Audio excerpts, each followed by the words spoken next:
Hello dear student, इस video में हम डिस्कस करेंगे रेजिस्टेंस, रेजिस्टिविटी और वो फैक्टर जिन पर रेजिस्टेंस किसी भी कंडक्टर का डिपेंड करता है।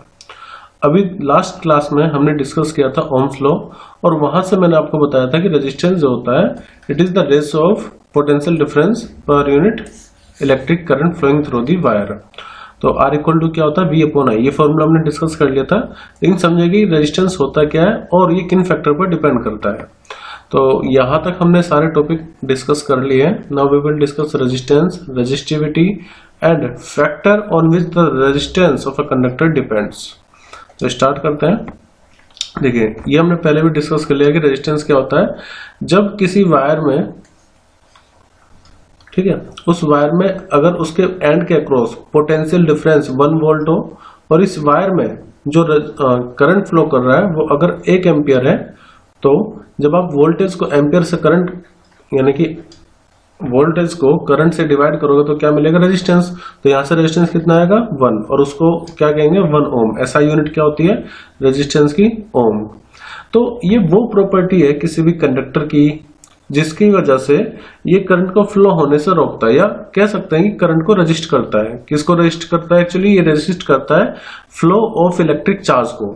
तो जब इलेक्ट्रिक चार्ज ही फ्लो नहीं कर पाएगा तो इलेक्ट्रिक करंट नहीं होगा, क्योंकि इलेक्ट्रिक करंट होता है rate of flow of charges. तो जब तक चार्ज फ्लो करते रहेंगे तब तक सर्किट में करंट रहेगा। और सर्किट में चार्ज फ्लो क्यों कर पाता है, क्योंकि पोटेंशियल डिफरेंस हो पाता है। अगर पोटेंशियल डिफरेंस है, पोटेंशियल डिफरेंस किससे मिलता है, बैटरी लगा करके या सेल लगा करके। तो करंट होने के लिए चार्ज का फ्लो होना जरूरी है, और चार्ज का फ्लो होने के लिए पोटेंशियल डिफरेंस का होना जरूरी है, ठीक है। और उस करंट को या उस फ्लो ऑफ चार्ज का जो अपोज करता है वो है रेजिस्टेंस। रेसिस्ट करना, रेजिस्टेंस का मतलब क्या, जो रेजिस्ट करे। किसको रेसिस्ट करेगा, करंट को फ्लो होने से। अब हम डिस्कस करेंगे कि किन किन फैक्टर पर रेजिस्टेंस डिपेंड करता है। तो मैं मान लेता हूं कि हमारे पास एक वायर है जिसका एरिया ऑफ क्रॉस सेक्शन है A। अभी एरिया ऑफ क्रॉस सेक्शन क्या होता है बताते हैं। लेट ये इसकी लेंथ है L और क्रॉस सेक्शन एरिया है A। यूनिफॉर्म क्रॉस सेक्शन में मैं इसको एज्यूम करके चलूंगा। तो लेट ये वायर है और इसकी लेंथ L है, एरिया ऑफ क्रॉस सेक्शन कितना है A। देखो क्रॉस सेक्शन का मतलब क्या हुआ, इसमें आप देखो दो एरिया है, एक तो ये प्लेन एरिया और एक ये कर्व एरिया। तो जब करंट फ्लो करेगा, बहुत पतला वायर में मैंने इसको थोड़ा मैग्नीफाई करके दिखाया हुआ है। लेट करंट कुछ इस तरह से फ्लो कर रहा है, तो उसके परपेंडिकुलर में जो एरिया आ रहा है उसको हम क्रॉस सेक्शन एरिया बोलते हैं। यहाँ पर क्या है, ये जैसे करंट अगर ऐसे फ्लो करेगा तो ये जो एरिया देख रहे हो ना इसके परपेंडिकुलर में, ये क्रॉस सेक्शन एरिया होगा। तो किन किन पर डिपेंड करेगा, first of all it depends on the length of the conductor, यानी कि जो रेजिस्टेंस होगा वो डायरेक्टली डिपेंड करेगा लेंथ ऑफ द वायर पर। देखो, जितना ज्यादा लंबा वायर होगा ना उतना ज्यादा रेसिस्ट उसको मिलेगा, किसको, फ्लो ऑफ चार्जेस को। तो जितनी ज्यादा लंबाई होगी वायर की उतना ज्यादा उसका रेजिस्टेंस होगा। और इनवर्सली डिपेंड करेगा एरिया ऑफ क्रॉस सेक्शन पे। इसका मतलब समझाता हूं कैसे। देखो, डायरेक्टली लेंथ पर वो इसलिए डिपेंड करे क्योंकि जितना ज्यादा दूर चार्जेस को चलना पड़ेगा उतना ज्यादा उनको थकावट होगी। इसको आप इस तरह से समझ सकते हैं, जैसे आप किसी रोड पर जा रहे हैं तो जितनी ज्यादा दूरी होगी उतना ज्यादा आपको थकावट होगी, तो आप अपने आप को मानो करंट, ठीक है। तो जितना ज्यादा लंबा वायर उतना ज्यादा रेजिस्टेंस। अगर जितनी ज्यादा लंबी रोड होगी आपको उतनी दूर चलना पड़ेगा अगर, तो आपको थकावट भी तो उतनी ज्यादा होगी, तो आप रेसिस्ट हो पा रहे होंगे ना उस वजह से। तो रेजिस्टेंस डायरेक्टली किस पर डिपेंड कर रहा है, लेंथ ऑफ द वायर पर। और रेजिस्टेंस इनवर्सली किस पर डिपेंड करेगा, एरिया पर। इसका मतलब यह है कि अगर मान लीजिए एक मोटा वायर है, ठीक है, और एक पतला वायर है, तो जिसका क्रॉस सेक्शन एरिया ज्यादा है उसमें रेजिस्टेंस कम होगा। क्यों, क्योंकि जो चार्ज है ना उनको इजीली फ्लो होने का रास्ता मिलेगा। आप इस तरह से समझ सकते हैं, जैसे कि अगर रोड है बहुत चौड़ी तो इस पर जो व्हीकल जा रहे हैं वो आराम से मूव कर पाएंगे, ठीक है, क्योंकि रास्ता काफी है। लेकिन अगर कोई पतली सड़क है उस पर बहुत सारे ट्रैफिक अगर हो जाए तो इतनी इजीली नहीं जा पाएगा ना, क्योंकि यहाँ पर ज्यादा रेसिस्ट होगा और यहाँ पर इजीली वो फ्लो कर पा रहे हैं, तो यहाँ पर रेजिस्टेंस कम होगा। तो रेजिस्टेंस इनवर्सली किस पर डिपेंड कर रहा है, एरिया ऑफ क्रॉस सेक्शन पर। Next, it is directly proportional to the temperature. हालांकि इसको आप क्लास 10th के हिसाब से फॉर्मूला आप मत याद रखना, मैं आपको बता देता हूँ। किसी टी टेम्परेचर पर जो रेजिस्टेंस होगा कंडक्टर के लिए वो होता है किसी ओरिजिनल टेम्परेचर यानी कि initial temperature R0 1 plus alpha change in temperature यानी कि डेल्टा टी। इस तरह से फॉर्मूला रेजिस्टेंस का होता है कि किस तरह से टेम्परेचर चेंज होने पर रेजिस्टेंस इंक्रीज हो रहा है डिक्रीज हो रहा है डिपेंडिंग। अच्छा, हम कंडक्टर की बात करें अगर, तो कंडक्टर में टेम्परेचर इंक्रीज करने पर रेजिस्टेंस इंक्रीज होता है। तो इस हिसाब से वेरी करता है ये जो फॉर्मूला है R equal to R0 1 plus alpha delta T. हालांकि 10th क्लास में इसको पूछेंगे नहीं एग्जाम में। और ये डिपेंड करता है नेचर ऑफ मटेरियल पर, यानी कि अगर आप कॉपर लें और सिल्वर, तो सिल्वर में रेजिस्टेंस कम होगा। अगर आप कॉपर लें एल्यूमिनियम, तो कॉपर एल्यूमिनियम से बेटर है। क्यों? क्योंकि उसका रेजिस्टेंस कम होगा। ऐसी अगर आप मान लीजिए एक आयरन ले रहे हैं और एक कॉपर ले रहे हैं, तो कॉपर ज्यादा अच्छा माना जाएगा क्योंकि उसका रेजिस्टेंस कम होगा। तो मटेरियल पर भी डिपेंड करता है कि रेजिस्टेंस कम होगा या ज्यादा होगा।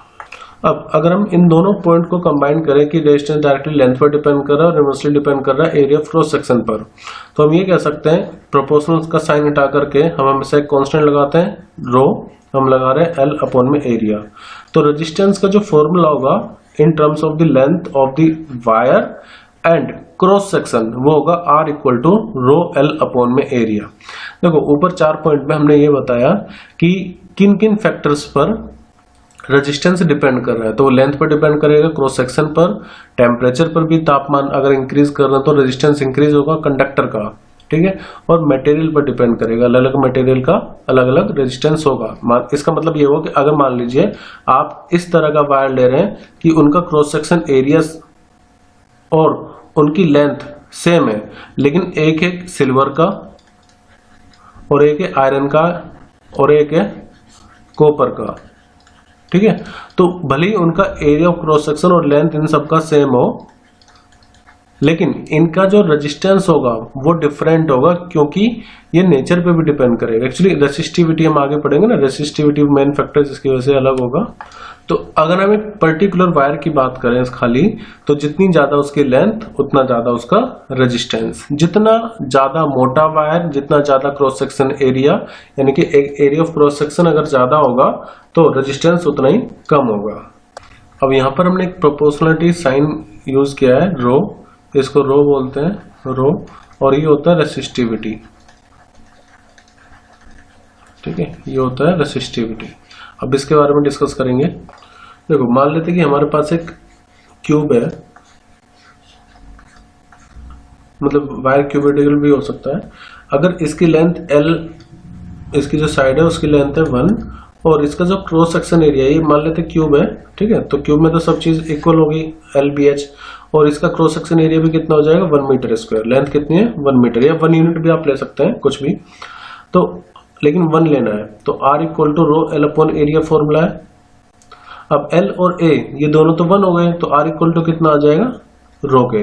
यानी कि हम रेसिस्टिविटी को इस तरह से डिफाइन कर सकते हैं कि ये वो रेजिस्टेंस होगा जो कि प्रोवाइडेड होगा by a cube whose length is 1 and whose cross section area is 1 metre square. या आप इसको इस तरह से समझ सकते हैं, it is defined as the resistance offered by a cube of material of side 1 metre when current flows perpendicular to its faces. इसको मैं पूरा एक्सप्लेन करता हूं अलग से। देखो हमने क्या करा है, क्यूब लिए, क्यूब किया, क्यों लिए उसका रीजन भी है। देखो जब करंट फ्लो कर रहा होगा तो मान लेते हैं कि करंट फ्लो हमेशा, मैंने आपको बताया था क्रॉस सेक्शन एरिया लेते हैं, तो लेट करंट इस तरफ फ्लो कर रहा है और इसकी जो ये लेंथ है ये है 1 मीटर, तो इसका क्रॉस सेक्शन एरिया मतलब ये होगा, तो ये कितना हो जाएगा 1 मीटर स्क्वायर। तो रेसिस्टिविटी मैंने आपको बताया था ना, R equal to rho L upon area. L और A को तो हमने 1 ले लिया, तो R इक्वल टू किसके इक्वल आ गया रो के। So it is defined as the resistance offered by a cube of material of side 1 meter when current flows perpendicular to its opposite faces, जैसे मैंने आपको यहाँ पर बताया था। या आप इसको ऐसे भी समझ सकते हैं, जैसे कि कोई भी एक वायर है, तो उस वायर की जो उसकी इंट्रिंसिक प्रॉपर्टी है वो रेसिस्टिविटी होती है। For example in case of water, अगर आप मान लीजिए पानी को किसी बोतल में डालो या उसी पानी को किसी दूसरे बर्तन में डालो, उसकी एक प्रॉपर्टी जो चेंज नहीं होगी, क्या? उसकी डेंसिटी। पानी की डेंसिटी हमेशा सेम रहती है, मतलब कि अगर आप उसको एक जगह से दूसरी जगह ले जा रहे हो तो पानी की डेंसिटी सेम रहेगी, क्योंकि डेंसिटी का फॉर्मूला क्या होता है? मास पर यूनिट वॉल्यूम। तो डेंसिटी यानी कि मास डेंसिटी पानी की या किसी भी मटेरियल की, किसी भी फ्लूइड की अपनी खुद की प्रॉपर्टी है, जो कि इस पर डिपेंड नहीं कर रहा कि पानी है कितना, 1 लीटर हो चाहे 2 लीटर हो चाहे 5 लीटर हो, उसकी डेंसिटी सेम ही रहेगी, मास पर यूनिट वॉल्यूम सेम ही रहेगा। ऐसी रेसिस्टिविटी भी है। रेसिस्टिविटी भले ही आप एक छोटा वायर लो, मतलब अगर मैं मान लो कॉपर ले रहा हूं, तो कॉपर की लेंथ कितनी भी हो, चाहे 1 मीटर हो, चाहे 2 मीटर हो, चाहे 3 मीटर हो, या उसका क्रॉस सेक्शन एरिया कितना भी है, तो कॉपर की जो रेसिस्टिविटी होगी वो सेम रहेगी। आप उसके पीस को कितने भी छोटे पार्ट में डिवाइड कर लो या उसको कितने भी बड़े पार्ट में आप उसको ले सकते हैं, लेकिन कॉपर की उसका ये खुद की प्रॉपर्टी, उसका ये खुद का गुण है। तो रेसिस्टिविटी मटेरियल की अपनी एक इंट्रिंसिक प्रॉपर्टी होती है। लेकिन डिफाइन करने के लिए हम इसको दोनों चीजों को 1 मीटर लेंगे एरिया को, और लेंथ लेंगे 1 मीटर, एरिया लेंगे 1 मीटर स्क्वायर। अब एसआई यूनिट क्या होगी? तो देखो रो इक्वल टू हो जाएगा आर इंटू में एरिया अपॉन में लेंथ। तो यहां से रेजिस्टेंस क्या? ओम, यहाँ पर ये है एरिया, तो इसकी मीटर स्क्वायर अपॉन में मीटर। मीटर से मीटर अगर कैंसिल कर दो तो ये क्या आ जाएगी? Ohm metre. तो एसआई यूनिट क्या होगी? Ohm metre. ये बहुत इंपॉर्टेंट पॉइंट है। Resistivity does not change in the length और area of the cross section. जैसे मैंने आपको बताया था पानी की डेंसिटी, चाहे पानी को आप कितने ही कम लो या कितनी ही ज्यादा पानी हो, उसकी डेंसिटी तो सेम ही रहेगी। ऐसी रेसिस्टिविटी का है कि अगर आप एक छोटा वायर लो या आप एक मोटा वायर लो, लंबा वायर लो, लेकिन मटेरियल सेम होना चाहिए। कॉपर है तो कॉपर ही होना चाहिए, तो उसकी रेसिस्टिविटी सेम रहेगी। यानी कि अगर आप एक सिल्वर मेटल ले रहे हो या कॉपर वायर ले रहे हो या एल्यूमिनियम ले रहे हो, तो अगर वो मटेरियल सेम है तो उस मटेरियल का आप छोटा भाग लो या उसका बड़ा पार्ट लो, उसकी रेसिस्टिविटी सेम रहेगी। यानी कि रेसिस्टिविटी लेंथ पर और क्रॉस सेक्शन एरिया पे डिपेंड नहीं करती है। भले आप यहाँ पर देख पा रहे हो कि आर, ऐसा मत बोलना कि सर रेजिस्टेंस तो मतलब रेसिस्टिविटी एरिया पर डायरेक्टली डिपेंड कर रही है और लेंथ पर इनवर्सली, ऐसा नहीं है। वो एक्चुअली फॉर्मूला मॉडिफाइड है, वो फॉर्मूला यहाँ से आया है। रेजिस्टेंस लेंथ और एरिया पर डिपेंड करेगा, लेकिन रेजिस्टिविटी डिपेंड नहीं करेगी किस पर? एरिया ऑफ क्रॉस सेक्शन पर और लेंथ पर। इस पॉइंट को मैं बार बार रिपीट कर रहा हूँ क्योंकि ये पॉइंट बहुत ज्यादा पूछा जाता है। रेसिस्टिविटी लेंथ ऑफ और क्रॉस सेक्शन एरिया पर डिपेंड नहीं करती है। अगर हम मेटल और एलॉयज की बात करें तो रेसिस्टिविटी की जो रेंज होगी वो 10⁻⁸ से 10⁻⁶ रहती है ओम मीटर में, और इंसुलेटर की रेसिस्टिविटी बहुत ज्यादा हाई होती है, 10⁻12 से 10⁻17 ohm metre. Resistivity of alloy is generally higher than of its constitute material. यानी कि अगर मान लीजिए आप कोई एलॉय बना रहे हो तो उसकी रेसिस्टिविटी बहुत ज्यादा होगी। और एलॉयज क्या होते हैं? जैसे कि मान लीजिए एलॉयज जो फ्यूज वायर होता है वो एक तरह का एलॉय है जो कि बाकी मटेरियल को मिलाकर के बनाया जाता है। तो इनकी प्रॉपर्टी है कि वो ऑक्सीडाइज नहीं होते हैं, और भले टेम्परेचर कितना भी ज्यादा हो जाए वो ऑक्सीडाइज नहीं होंगे, और इसलिए हम उनको हीटिंग डिवाइसेस में यूज किए जाते हैं, जैसे टंगस्टन या फिर कॉन्स्टेंटन, मैग्नीन, इन सब का हम इस्तेमाल करते हैं, सब एलॉय हैं। Copper and Aluminium are used for electrical transmission line and as they have low resistivity। देखो ज्यादातर आपके घरों में जो भी वायरिंग होगी कॉपर से हो रखी होगी, या बाहर अगर वायरिंग है तो ज्यादा से ज्यादा एल्यूमिनियम की होती है। सिल्वर बहुत अच्छा कंडक्टर है, लेकिन उसका इस्तेमाल इसलिए नहीं किया जा सकता क्योंकि बहुत ज्यादा महंगा पड़ता है, तो इसलिए वायरिंग जो भी होती है वो कॉपर की जाती है, क्योंकि उसकी रेसिस्टिविटी बहुत कम है। रेसिस्टिविटी बहुत कम होगी तो रेजिस्टेंस बहुत कम होगा, रेजिस्टेंस बहुत कम होगा तो करंट इजीली फ्लो कर पाएगा। जब करंट इजीली फ्लो कर पाएगा तो इसका मतलब जो भी हम जहां पर भी उसको इस्तेमाल करना चाह रहे हैं, बल्ब लगाने में या पंखा चलाने में, इजीली हम उसको कर सकते हैं यूज, कॉपर को, एल्यूमिनियम को। बट अगर आप कॉपर और एल्यूमिनियम में कंपेयर करो तो कॉपर एल्यूमिनियम से ज्यादा अच्छा है in the case of resistivity, क्योंकि कॉपर की रेसिस्टिविटी कम होगी। अब देखिए कुछ मटेरियल जैसे सिल्वर की रेसिस्टिविटी कितनी है 10 की पावर -8 में 1.60, फिर कॉपर की 1.62, एल्यूमिनियम की देखो उससे ज्यादा ही है 2.63। ये आपको याद नहीं करना, टंगस्टन, निकेल, आयरन, क्रोमियम ये सब बढ़ती जा रही है। एलॉयज में जो कॉपर और निकेल का एलॉय होता है उसकी है 49 × 10 की पावर -6। फिर ये सब इंसुलेटर हैं तो इनकी रेसिस्टिविटी तो बहुत ज्यादा हाई होगी, 10 की पावर 10 से 10 की पावर 14 हर्ट्ज, 10 की पावर 14 तक ओम मीटर में। हालांकि टेम्परेचर चेंज कर रहे हो तो रेसिस्टिविटी कंडक्टर की इंक्रीज हो जाती है, तो ये इसलिए यहाँ पर बोले 20 डिग्री टेम्परेचर पर दिखाई गई रेसिस्टिविटी है। तो आपको इनको मेमोराइज नहीं करना है, बस दिखाने के लिए कि रेसिस्टिविटी कंडक्टर की किस रेंज में होती है, एलॉय की किस रेंज में होती है, इंसुलेटर की, और क्यों सिल्वर बेस्ट मटेरियल है लेकिन फिर भी हम कॉपर का इस्तेमाल करते हैं कंडक्टर के लिए। अब एक बार फिर से क्विक रिवीजन कर लेते हैं। देखो रेसिस्टिविटी का फॉर्मूला क्या हो जाएगा, R इंटू में एरिया अपॉन में लेंथ L, इसकी SI यूनिट क्या, ओम metre. Resistivity is a characteristic property of material that does not depend upon the dimension। मैंने आपको बताया था ना कि लेंथ और एरिया पर डिपेंड नहीं करता, तो इसका मतलब ये है कि रेसिस्टिविटी डायमेंशन पर डिपेंड नहीं करेगी कि लेंथ कितना है, एरिया कितना है। हालांकि रेजिस्टेंस डिपेंड करता है डायमेंशन पर भी, मतलब लेंथ पर भी डिपेंड करेगा, एरिया पर भी डिपेंड करेगा। ये बेसिकली अगर आपसे पूछा जाए कि रेजिस्टेंस और रेसिस्टिविटी में क्या फर्क है तो आप ये पॉइंट लिख सकते हैं। फिर resistivity does not depend on the, length पे डिपेंड नहीं करेगी, एरिया पे डिपेंड नहीं करेगी, किस किस पे डिपेंड करेगी कि मटेरियल कौन सा है। जैसे कॉपर की अलग रेसिस्टिविटी होगी, सिल्वर की अलग रेसिस्टिविटी होगी।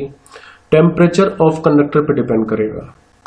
देखो रेजिस्टेंस को डिफाइन करना है तो ratio of voltage over the current at a particular temperature, ये लिखना जरूरी है एट अ पर्टिकुलर टेम्परेचर, क्योंकि टेम्परेचर अगर चेंज हो रहा है तो रेजिस्टेंस चेंज हो जाता है।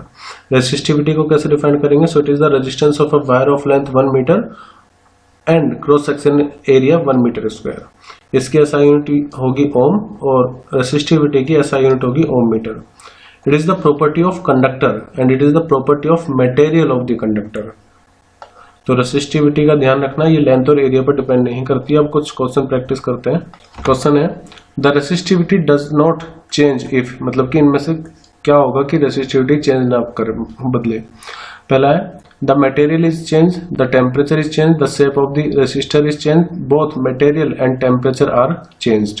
तो देखो मैंने आपको बताया था रेसिस्टिविटी लेंथ एरिया पर डिपेंड नहीं करती है, ठीक है। टेम्परेचर चेंज होगा तो रेसिस्टिविटी बदलेगी, मटेरियल अलग अलग मटेरियल की अलग अलग रेसिस्टिविटी होती है, तो मटेरियल को चेंज कर दोगे तो रेसिस्टिविटी तो बदलेगी, तो आंसर नहीं होगा।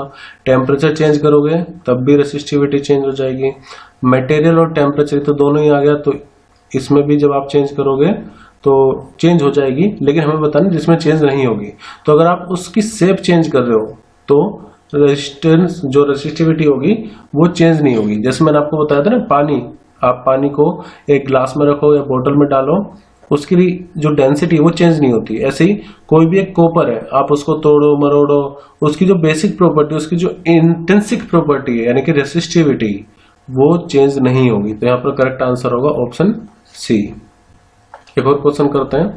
इसमें कॉलम 1 और कॉलम 2 में आपको कुछ SI यूनिट और फिजिकल क्वांटिटी दी हुई है, मिलाना है कि कौन सा ऑप्शन करेक्ट है। देखो करंट की यूनिट क्या होती है, एम्पियर, तो P को तो हम लगाएंगे 2 से। फिर पोटेंशियल की यानी कि Q की किससे, 4 से। तो बस आप इतना देखो P2 और Q4 कहाँ पर है, तो P2 और Q4 सिर्फ इसी में, बाकी समय P2 Q4 है नहीं, ये अपना आंसर हो जाए। बाकी और मिला लेते हैं। रेजिस्टेंस R का 1 होगा, रेजिस्टेंस और रेसिस्टिविटी यानी कि S का जो बचा 3, तो R1 S3, यही आंसर करेक्ट होगा, ऑप्शन है। एक और एग्जांपल करते हैं 12.6। अ wire of given material having length and cross section area A, जिसका रेजिस्टेंस है 4 ओम, यानी कि मान लेते हैं कि लेंथ L है, एरिया ऑफ क्रॉस सेक्शन है A, इसका रेजिस्टेंस गिवन है 4 ओम। What would be the resistance of another wire of the same material? ये ध्यान रखना सेम मटेरियल है, सेम मटेरियल तो रेसिस्टिविटी सेम रहेगी, क्योंकि रेसिस्टिविटी लेंथ एरिया पर डिपेंड नहीं करती। जब तक मटेरियल सेम है तो रेसिस्टिविटी सेम रहेगी। लेकिन जो दूसरा वायर है सी मटेरियल का, उसकी लेंथ है L/2 और उसका क्रॉस सेक्शन एरिया है 2 है। तो आपको बताना है कि इस वाले वायर का रेजिस्टेंस कितना होगा। तो देखो फर्स्ट केस में अगर देखा जाए रेजिस्टेंस इक्वल टू होगा रो L अपॉन में एरिया, यही तो फॉर्मूला होता है। तो फर्स्ट केस में यानी कि R1 रो L1 कितना है L, एरिया कितना है A, इसको ऐसे रहने देते हैं। फिर R2 इक्वल टू, यहाँ पर सेकंड केस के लिए रो तो सेम होगा, लेकिन यहाँ पर जो लेंथ है L dash upon area A dash चलेगा, मतलब नया वाला एरिया। अब लेंथ कितनी है तो वो है L अपॉन में 2, ठीक है, और नया एरिया कितना है वो है 2A। तो R2 की वैल्यू कितनी आ जाएगी, it will be equal to rho L upon में एरिया, और देखो ये 1 अपॉन 2 और यहाँ पर 2। इसी को आप ऐसे भी लिख सकते हो, देखो ये 2 और 2 कितना हो जाएगा 4, नीचे रो L अपॉन में एरिया। अब आप ये देखो कि रो L अपॉन में एरिया की वैल्यू हम पहले से जानते हैं, वो कितनी है R1 के इक्वल। तो R2 इक्वल टू कितना आएगा 1 अपॉन में 4 इंटू में R1। मैंने क्या करा, रो L अपॉन एरिया की वैल्यू यहाँ से पुट कर ली R1। अब R1 यानी कि जो पहले रेजिस्टेंस था वो कितना था 4 ओम, तो यहाँ पर 4 लिखो, 4 से 4 कैंसिल होगा तो ये कितना आ जाएगा 1 ओम। यानी कि लेंथ को आधा करने पर और एरिया को डबल करने पर रेजिस्टेंस अब 1 ओम बच जाएगा। So the new resistance will become 1 ohm only.